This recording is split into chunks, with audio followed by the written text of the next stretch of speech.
Cours sur la mécanique quantique, l'expérience de pensée fondamentale en mécanique quantique. Bon, alors c'est quoi?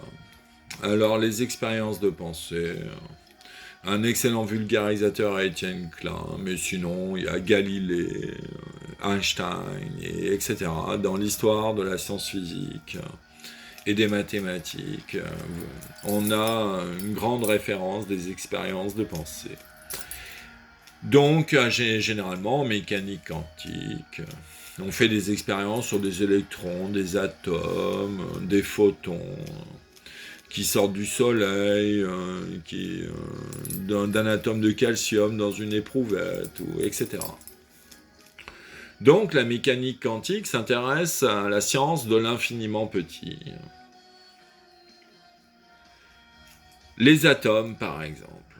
Donc, modélisons le déplacement d'un atome. Bon. Alors, par le plus grand des hasards, je vais prendre l'atome, un atome, ou l'ensemble des atomes de ma main. Bon. Alors, tout le monde peut faire cette expérience de pensée chez lui. Bon, ok. Il dit, ah bah voilà, ma main, bon... Je fais l'hypothèse qu'elle est constituée d'atomes. Bon, à notre époque, c'est assez plausible. Bon, ok, j'ai plein d'atomes dans ma main.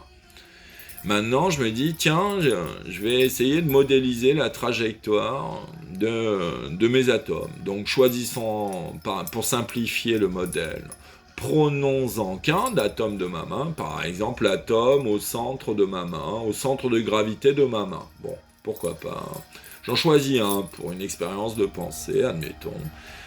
Je choisis de modéliser un atome de ma main. Bon, pourquoi pas, je modélise ce que je veux.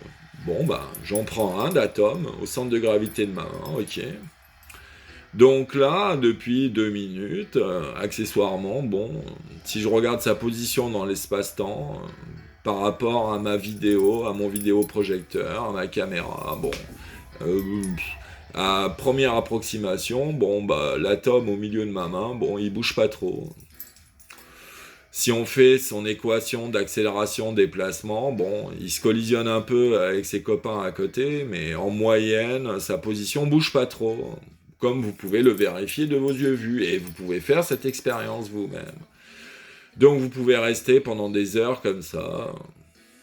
Et puis, vous rajoutez à l'expérience de pensée, par exemple, tiens, un briquet, ou un stylo, n'importe quel autre objet. Bon, prenons un stylo, ce stylo-là. Donc, bon, et puis d'un coup, je vais, avec ma main, prendre le stylo, quand je l'aurai choisi. Bon, admettons, c'est mon expérience de pensée. Donc maintenant, j'essaye de prévoir ça à coup de quantificateur, d'espace-temps, tout ça, de calcul de position dans l'espace-temps, tout ça. Donc pour l'instant, mon atome centre de gravité de ma main, bah, il bouge pas en moyenne. Puis quand je vais dire 1, 2, 3, d'un coup, il va y avoir un déplacement de ma main qui va choper le stylo, oh surprise, à 3. Et donc, l'atome qui est là, le centre de gravité de ma main, va se déplacer. On va voir ma main se déplacer et agripper le stylo. Donc, il va y avoir un déplacement de l'atome centre de gravité de ma main qui va se déplacer d'une grande distance par rapport à l'atome. Mais pas n'importe quand. À 3, quand j'aurais dit 1, 2, 3, boum, ma main va se déplacer. Donc, faisons l'expérience. Si ça marche, alors 1, 2, 3, youpi, tralala. Et puis je vais la mettre là, tiens, ma main. Oh, surprise! L'atome du centre de gravité de ma main a bougé de là, en apparence, à là, à exactement 3 quand je l'ai décidé. Donc maintenant, si on remodélise mon passé de cette expérience de pensée, que j'ai réalisée en réel et filmée pour vous, et avec l'explication...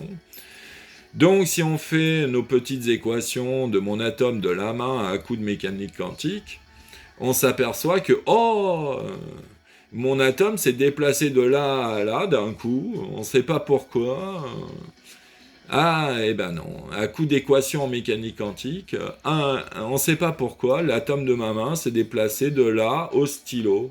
Mystère.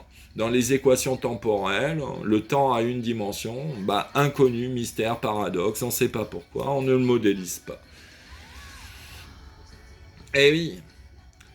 Pourquoi? Parce que la cause du déplacement de mon atome, c'est mon esprit, la conscience de l'observateur, de l'expérimentateur.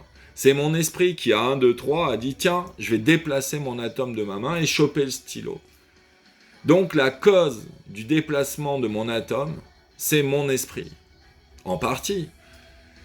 C'est vraiment la cause principale. Donc c'est l'esprit de l'observateur, la conscience de l'observateur, qui a modifié la position dans l'espace-temps de l'atome central de ma main. CQFD. Mais maintenant, le temps des physiciens en mécanique quantique n'utilise qu'une variable dimensionnelle sur le corps des nombres réels. Eh bien, ça ne marchera jamais. Pourquoi? Parce que la conscience de l'observateur est entre autres soumise aux 16 concepts. Donc, un minimum pour calculer la conscience de l'observateur, minimum, il faut prendre 17, 16 plus 1, 17 dimensions au temps.